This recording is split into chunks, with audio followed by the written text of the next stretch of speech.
السلام علیکم میرے پیارے ریڈرز اور لسنرز، آپ دیکھ رہے ہیں ناول دام وفا قسط نمبر 7۔ خیاس فون اٹھاؤ۔ مہر النساء پر محبت کا بھوت سوار تھا۔ رات کے کسی پہر جب مہر النساء سے برداشت نہ ہوا، بے چینی حد سے سوا ہوئی، تو اس نے ایسی حرکت کی جو شاید اسے نہیں کرنی چاہیے تھی۔ اس نے آدھی رات کو غیاث کو کال لگائی۔ سب سو چکے تھے۔ رات 2:30 بجے کا وقت تھا۔ غیاث، تم ایسا کرو، میرے گھر آ جاؤ، میں ملنا چاہتی ہوں تم سے۔ مہر النساء کی آواز میں بے قراری ایسی تھی کہ غیاث نے فوراً ہی حامی بھر لی۔ تھوڑی ہی دیر گزری تھی کہ غیاث رزاق کے گھر کے دروازے پر موجود تھا۔ آ جاؤ اندر۔ مہر النساء نے آہستگی سے دروازہ کھولا اور غیاث کو اندر بلایا۔ مانو میرے خیال سے میں گھر کے اندر آنا ٹھیک نہیں ہے، کسی نے دیکھ لیا تو مسئلہ ہوگا۔ مہر النساء دبی دبی آواز میں غرائی۔ غیاث، بے وقوفی نہ کرو، جلدی اندر آؤ۔ محلے والوں کو کیوں تماشا دکھانا چاہتے ہو؟ کسی نے علاقے میں دیکھ لیا تو مسئلہ ہو جائے گا۔ یہ سن کر غیاث فوراً آ گیا اور مہر النساء نے دروازے کا کھٹکا لگا دیا، لیکن کنڈی نہ لگائی۔ باہر صحن میں ہی ایک چھوٹا سا اسٹور نما کمرہ تھا، جو کہنے کو تو سامان رکھنے کے کام آتا تھا، لیکن تھا صاف ستھرا۔ اندر موجود دونوں کمروں میں رزاق اور بچے سو رہے تھے، جبکہ مہر النساء غیاث کے ساتھ اس کے کمرے میں بند ہو چکی تھی۔ غیاث، میں اب اس سب کو مزید برداشت نہیں کر سکتی، مجھ سے تمہاری دوری نہیں سہی جاتی۔ 2 دن میں حال برا ہو گیا میرا۔ غیاث کی باہوں میں وہ بے فکری سے پڑی ہوئی تھی۔ اسے گناہ اور زنا سے کوئی فرق ہی نہ پڑتا تھا۔ اس کی روح ایک بار یہ قبیح گناہ کرتے ہوئے نہ لرزی۔ رزاق کا ڈر تو بہت دور کی بات ہے۔ اسے اپنے رب کی ناراضگی کا کوئی خوف نہ تھا۔ رزاق اسے نہیں دیکھ رہا تھا، یہ زمانہ بھی نہیں دیکھ رہا تھا، لیکن اللہ تو دیکھ رہا تھا۔ جس کے دل سے اللہ کا خوف ختم ہو جائے تو شاید وہ یوں ہی گناہوں میں آگے بڑھتے چلے جاتے ہیں۔ ارے میرا چاند، مجھے اتنا یاد کرتا ہے؟ تمہارے بغیر تو میری جان میرے آسمان پر بھی گہری تاریکی تھی۔ غیاث کی انہی لفاظیوں اور میٹھی پر اثر باتوں سے مہر النساء کا دماغ زیادہ خراب کر رکھا تھا۔ بس اب کچھ کرو۔ مہر النساء نے اتنا ہی کہا کہ باہر سے کسی برتن کے گرنے کی آواز آئی۔ دونوں بری طرح چونک گئے۔ تم نکلو یہاں سے۔ مہر النساء نے فوراً غیاث کو وہاں سے بھگانا چاہا، کیونکہ شاید کوئی اٹھ چکا تھا۔ مہر النساء نے دروازہ کھولا تو کچن کی لائٹ کھلی ہوئی تھی۔ نکلو نکلو جلدی، اس نے غیاث سے کہا تو وہ اپنی چپل چھوڑ کر ہی وہاں سے گولی کی طرح دیوار پھلانگ کر چلا گیا۔ اس ہبڑ دبڑ کے شور سے جیزی کی بھی آنکھ کھل گئی اور کچن میں موجود رزاق، جو مہر النساء کو اپنے برابر میں نہ پا کر تلاش کرتا ہوا کمرے سے باہر آ گیا تھا، دونوں لپک کر صحن میں پہنچ گئے، جہاں مہر النساء عجیب ہی حالت میں کھڑی تھی، رنگت اڑی ہوئی، بغیر دوپٹے کے۔ کیا ہوا ہے یہاں، کیا کر رہی ہو تم؟ رزاق نے مہرون سے پوچھا۔ کچھ نہیں، بس۔ ابھی مزید کچھ بولتی کہ جیزی نے غیاث کی وہ چپل ہاتھوں میں اٹھا لی۔ امی، یہ کس کی ہے؟ رزاق کی آنکھیں غیر مرد کی اس چپل کو دیکھ کر پھیلی تھی۔ مہرون، یہ کیا ہے؟ کس کی چپل ہے یہ؟ اسے یہ سمجھنے میں دیر نہ لگی کہ گھر میں کوئی تھا اور رزاق کے اٹھ جانے پر اپنی چپل چھوڑ کر بھاگا تھا۔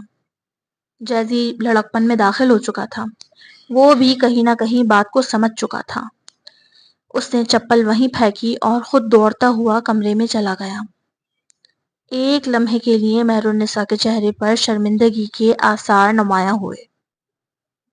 وہ ٹکٹکی باندھے رزاق کو دیکھ رہی تھی کہ اب وہ کیا کرتا ہے۔ چلو میرے ساتھ، رزاق اسی کمرے میں مہر النساء کو واپس لے کر گیا جہاں پیلی بلب کی روشنی ابھی بھی جل رہی تھی۔ دروازہ بند کر کے اس نے رخ مہر النساء کی جانب کیا تھا۔ آنکھیں بے یقینی، غصے اور کچھ اندر ٹوٹ جانے کے اثر سے شدید سرخ ہو رہی تھی۔ کیوں کیا یہ سب میرے ساتھ؟ رزاق تو مانو ہر چیز سمجھ چکا تھا۔ سالوں کی محبت، ایک طویل رفاقت کے بعد آج جو زخم اسے ملا وہ اس کے لیے ناقابل تلافی تھا۔ مرد عورت کی بدتمیزی، عورت کی ضد، اس کی بد زبانی، اس کا پھوہڑ پن، الغرض ہر عیب کو برداشت کر سکتا ہے، لیکن بے وفائی، اپنے حق میں شراکت اور بد کرداری کبھی برداشت نہیں کر سکتا۔ ایک عزت دار مرد اپنی بیوی کے کسی اور کی نظر میں آنے پر بھی تل ملا جاتا ہے۔ یہی فطرت بنائی ہے اس رب الخالق نے مرد کی۔ کوئی بھی غیرت مند مرد اس قسم کی خیانت برداشت نہیں کر سکتا۔ مہر النساء کے اس عمل نے رزاق کو مار دیا تھا۔ وہ مہر النساء کے نخرے اٹھاتا تھا، محبت کرتا تھا، اس کے لیے اپنے ماں باپ کو چھوڑنے کے لیے تیار تھا۔ اس کی مکمل محبت، التفات صرف اور صرف اس کی محرم کے لیے تھی۔ رزاق مہر النساء کے کندھوں کو مضبوطی سے تھامے اسے جھنجھوڑ رہا تھا۔ بتاؤ کیوں کیا؟ بولو، جواب دو۔ بے یقینی سی بے یقینی تھی۔ رزاق کا دل بہت حساس تھا، چھوٹی چھوٹی باتوں پر آنکھوں میں آنسو آ جایا کرتے تھے، لیکن آج اس کی آنکھوں میں پانی نہیں تھا، ایک آگ تھی۔ چھوڑو مجھے! مہر النساء نے رزاق کے ہاتھ اپنے وجود سے جھٹک دیے۔ نہیں رہنا مجھے تمہارے ساتھ، مجھے غیاث پسند ہے۔ وہ جانتا ہے کہ میری خواہش کو کیسے پوری کرنی ہے۔ تم جیسے آدمی سے میری خواہشیں پوری نہ ہوں گی۔ میں خوبصورت ہوں، جوان ہوں، میری ضرورت تم پوری نہیں کر سکتے۔ جو خوشی مجھے بستر پر غیاث سے ملتی ہے وہ تم سے کبھی نہیں ملی۔ کچھ دیر پہلے مہر النساء کے چہرے پر اجاگر ہونے والی شرمندگی کہیں غائب ہو چکی تھی۔ اس نے صاف الفاظ میں اعلانیہ اپنی نفسانی خواہشات کا اظہار کیا تھا، اور ساتھ یہ بھی بتا دیا تھا کہ اب 4 بچے پیدا کرنے کے بعد اسے یہ احساس ہو گیا ہے کہ رزاق اس کی خواہش کو پورا نہیں کر سکتا۔ یہ بات سن کر رزاق بالکل خاموش ہو کر سیدھا کھڑا ہو گیا، پھر ایک ایک قدم پیچھے لیتا وہ خاموشی سے کمرے سے نکل گیا۔ اس کی مردانہ انا پر ضرب آئی تھی۔ آئے بڑے! پیچھے سے اپنے کپڑے جھاڑتی ہوئی مہر النساء نے حقارت سے ہنکارا بھرا۔ اسے لگ رہا تھا کہ شاید اب وہ رزاق سے پیچھا چھڑا کر اپنی مرضی کی زندگی اور خواہش کے مطابق گزارے گی۔ جبھی اس نے بے خودی سے غیاث کے ساتھ اپنے ناجائز تعلق کو قبول کر لیا تھا، لیکن آگے کیا ہونے والا تھا وہ نہیں جانتی تھی۔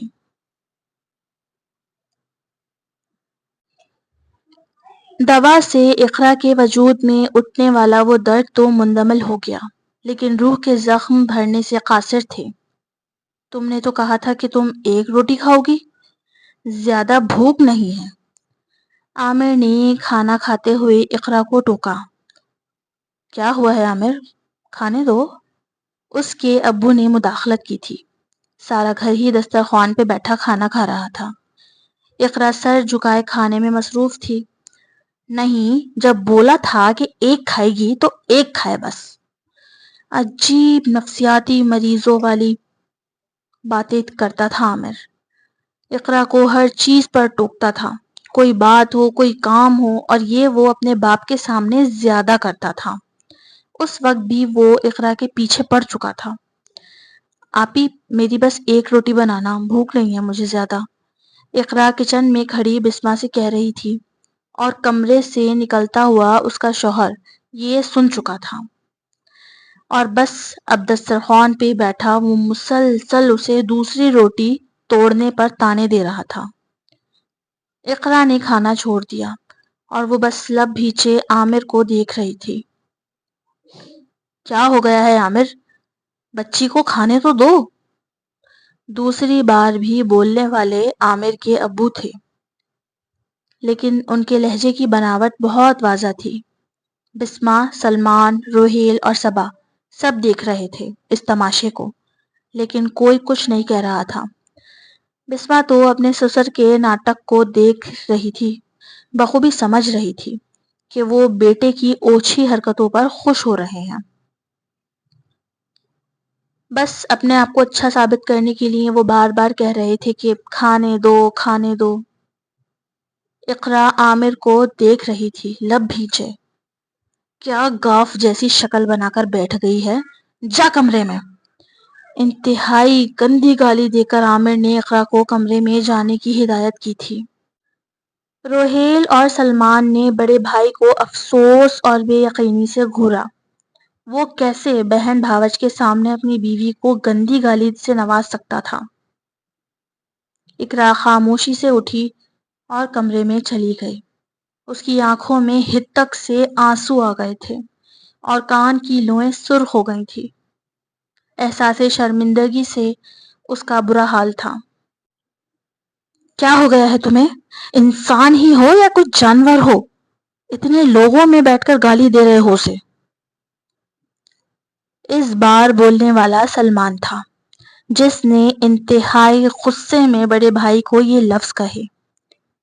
تو اپنے کام سے کام رکھ۔ اپنا کھانا ختم کر کے عامر ہاتھ جھاڑ کر کھڑا ہو گیا اور سیدھا اس نے کمرے کا رخ کیا۔ اس کے بعد سلمان نے بھی زیادہ کچھ نہ کہا۔ وجہ یہ تھی کہ اول تو وہ لوگ آپس میں بات ہی نہیں کرتے تھے۔ عامر کی نالائقی اور نفسیاتی پن کو ہر کوئی جانتا تھا۔ غصہ ان سب کا ایسا تھا کہ ذرا تلخ کلامی ہوتی نہیں، بات ہاتھا پائی پر اتر آتی۔ کمرے میں داخل ہو کر عامر نے بیڈ پر گرنے کے انداز میں لیٹا۔ کونے پر ہی بیٹھی اقرا خاموش آنسو بہا رہی تھی۔ اقرا کی گود میں تکیا رکھا تھا۔ عامر نے وہ تکیا اس کی گود سے اٹھا لیا اور اپنا سر اس کی گود میں رکھ دیا۔ کیا ہوا؟ رو کیوں رہی ہو یار؟ اتنی اتنی سی باتوں پر رونا اچھا نہیں ہوتا۔ وہ ہنس رہا تھا۔ اس کے چہرے پر گزرے واقعے کے آثار تک نہ تھے۔ موڈ ٹھیک کرو یار، عامر نے پھر بولا۔ آپ ہٹ جائیں یہاں سے، میں آپ سے بات نہیں کرنا چاہتی۔ کیوں؟ بات تو کرنی پڑے گی، بلکہ جو میں کہوں گا وہ سب کرنا ہوگا۔ اس نے اقرا کی بات کا تمسخر اڑایا تھا۔ اقرا اس کے الفاظ سن کر منہ پھیر کر بیٹھی رہی، جبکہ عامر نے اپنے چہرے کا رخ اس کے پیٹ کی جانب کیا تھا۔ ارے یار بس کرو، چلو سر سہلاؤ۔ غصہ آ گیا تھا مجھے، اسی لیے بول دیا تھا میں نے، بھول جاؤ۔ پہلے اسے 5 لوگوں کے درمیان ذلیل کیا اور اب وہ چاہتا تھا کہ کمرے میں آ کر اقرا اسے محبت سے اس کی مطلوبہ سروسز فراہم کرے۔ اقرا نے خاموشی سے اس کا سر سہلانا شروع کر دیا تھا، کیونکہ وہ سمجھ چکی تھی پچھلے 1 مہینے میں اگر وہ اسے منع کرے گی تو وہ اپنے وحشی پن پر اتر جائے گا۔ وہ عامر کے سامنے ایک موم کے پتلے کی طرح پیش ہو جاتی تھی۔ رات بھر اس شخص کی بربریت سہنے کے بعد اب وہ 2 بجے جا کر کہیں اس کی آنکھ لگی تھی کہ اچانک عامر کے دیوانوں کی طرح چیخنے کی آواز سے اس کی آنکھ کھلی۔ لائٹ چلی گئی تھی۔ کمرے میں حبس اور گھپ اندھیرا تھا۔ اصولاً تو اقرا کو گھبرانا اور رونا چاہیے تھا، کیونکہ یہ گھر اس کے لیے نیا تھا، لیکن چیخ اس کا شوہر رہا تھا، باقاعدہ اندھیرے سے گھبرا کر رو رہا تھا۔ اس نے عامر کو سنبھالنے کی کوشش بھی کی اور ادھر ادھر ہاتھ مارا تاکہ سمت کا تعین کر کے دروازے تک پہنچ سکے۔ چند دن ہوئے تھے اسے اس گھر میں شادی ہو کر آئے ہوئے، اور نیند سے بیدار ہونے کی وجہ سے وہ اندازہ نہیں کر پا رہی تھی کہ دروازہ کس طرف ہے، جبکہ عامر یوں ہی چیخیں مار رہا تھا۔ اتنے میں باہر سے چابی کے ذریعے روحیل نے ہی دروازہ کھولا۔ سارا گھر ہی عامر کی چیخوں سے جاگ گیا تھا اور وہ کسی نفسیاتی کی طرح اپنا گلا پکڑے رو رہا تھا۔ چارجنگ لائٹ کی مدھم روشنی کمرے میں اقرا کو پکڑا کر روہیل واپس جا چکا تھا۔ اب کمرہ روشن تھا۔ اقرا نے عامر کو پانی کا گلاس دیا۔ وہ تیز تیز سانسیں بھر رہا تھا۔ ٹھیک ہوں میں، اب سو جاؤ۔ بے ترتیب سانسوں کے درمیان عامر نے اقرا سے کہا کہ وہ سو جائے۔ اگلے روز سب کے کام پر جانے کے بعد اقرا اپنے کمرے میں آرام کرنے لیٹ گئی اور بسمہ اپنے کمرے میں۔ صبا کبھی اسکول جاتی تھی اور کبھی چھٹی کر لیتی تو وہ بھی اقرا کے ساتھ اس کے کمرے میں ہی لیٹ جایا کرتی۔ ان لوگوں نے اب اپنی مرضی کے اوقات کار میں کام کرنے کی سیٹنگ بنا لی تھی۔ 12 بجے اٹھ کر اپنے کام کاج کر لیتی اور رات کا بچا ہوا کھانا دوپہر میں کھا کر رات کے کھانے کی تیاری کرنے لگتی۔ الغرض جب تک سب رات کو گھر آتے سب کام ہو چکا ہوتا۔ آج کا دن بھی ایسا ہی تھا۔ بسمہ نے صبا کے سامنے ہی اقرا کو بڑی حقارت سے کہا، اے بہن، اس سڑی گرمی میں کمرہ بند کر کر کے سونے کی کیا ضرورت ہے جو یوں لوگوں کو باہر سے چابی سے کھولنا پڑے؟ کچھ تو شرم لحاظ کر لو۔ بسمہ نے اس بات کو سمجھ لیا تھا کہ اقرا کی اوقات اس کے شوہر کی نظر میں کچھ نہیں ہے، اور کیونکہ اقرا اس کی جیٹھانی ہے تو اسے اب اقرا کو دبانا چاہیے تاکہ سسرال میں اس کی حکومت قائم ہو سکے۔ بسمہ کے لیے تو یہ بس نارمل سی سسرال کی سیاست تھی، اور اب اس کے لحاظ سے اس کی بہن ہی اس کی حریف تھی۔ ہمارے معاشرے میں تقریباً عورتوں کے سسرال میں شروع کے چند سال انہی سیاستوں کو جھیلتے گزارنے پڑتے ہیں۔ بسمہ نے بھی یہی سوچا تھا کہ اپنی چھوٹی بہن کم جیٹھانی کو دبا کر سسرال میں راج کرے گی۔ بس کچھ دن کی بات ہے، لیکن وہ نہیں جانتی تھی کہ اقرا کی تو سوچنے سمجھنے کی صلاحیت ہی ختم ہو چکی تھی۔ ایک نفسیاتی مرد کو جھیلنا ایسے 10 سسرالوں کو جھیلنے سے بدتر ثابت ہو رہا تھا۔ اقرا خاموش رہی۔ کیا کہتی کہ اس کا شوہر جو اس کے ساتھ کرتا ہے وہ دروازہ کھول کر نہیں کیا جا سکتا۔ وہ دونوں نہیں جانتی تھی کہ ان کے دن بھر کی ہر سرگرمی کی رپورٹ رات میں صبا اپنے باپ کو بڑھا چڑھا کر بتایا کرتی تھی۔ ابو، بات سنو، آدھے دن تک یہ بستر پڑے رہتے ہیں۔ ان بستروں کی بات ہو رہی تھی جن پر یہ لوگ خود سوتے تھے۔ یہ مہارانیاں 12 بجے اٹھتی ہیں کام کرنے کے لیے، اس وقت تک گھر ایسے ہی گندا پڑا رہتا ہے۔ بتاتا ہوں نا میں ذرا ان کی ماں کو کہ یہ تربیت کی ہے لڑکیوں کی، پھوہڑ ناہنجار کہیں کی۔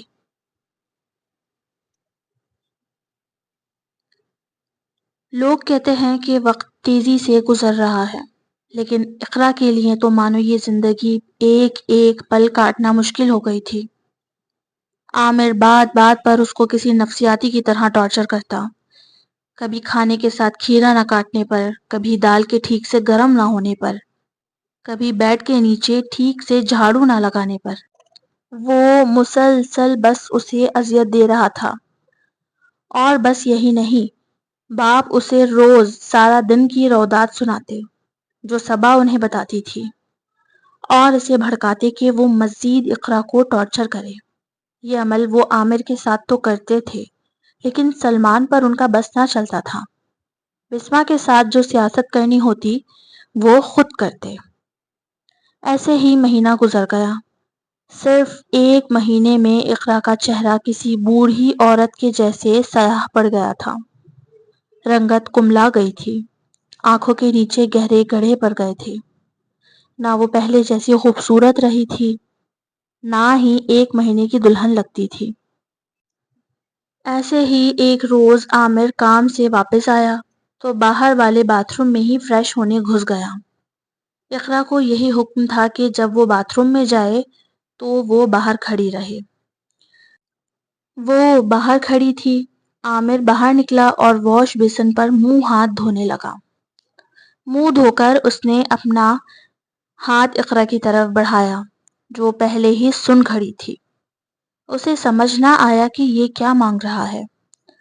عامر نے آؤ دیکھا نہ تاؤ، اقرا کا جبڑا پکڑ کر اس نے اس زور سے اس کا منہ جھنجھوڑا کہ اس کا جبڑا زخمی ہو گیا اور منہ خون سے بھر گیا۔ اس نے کمرے میں لا کر اقرا کو بیڈ پر دھکا دیا تھا۔ تولیہ کیا تیرا باپ دے گا؟ کہاں ہے تولیہ؟ تولیہ لے کر کیوں کھڑی نہیں ہوئی تھی تم؟ وہ اسے بری طرح جھنجھوڑ رہا تھا، پھر غصے میں گھر سے باہر نکل گیا۔ اگلے 5 منٹ بعد وہ پھر سے گھر میں داخل ہوا تو اکیلا نہ تھا۔ اس وقت تک اقرا نے کلی کر لی تھی۔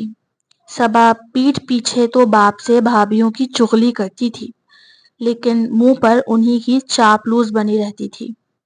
اس نے دیکھا کہ کس طرح اقرا نے کلی کی تو ڈھیر سارا خون واش بیسن پہ بکھر گیا، لیکن عامر نہیں جانتا تھا کہ اس شخص کو ساتھ لانا اسی پر بھاری ثابت ہوگا۔ To be continue AWD novels don't copy my novel, اور جتنے زیادہ لائکس ہوں گے اتنی ہی زیادہ جلدی ایپیسوڈ آئے گی۔ اللہ حافظ، تھینک یو۔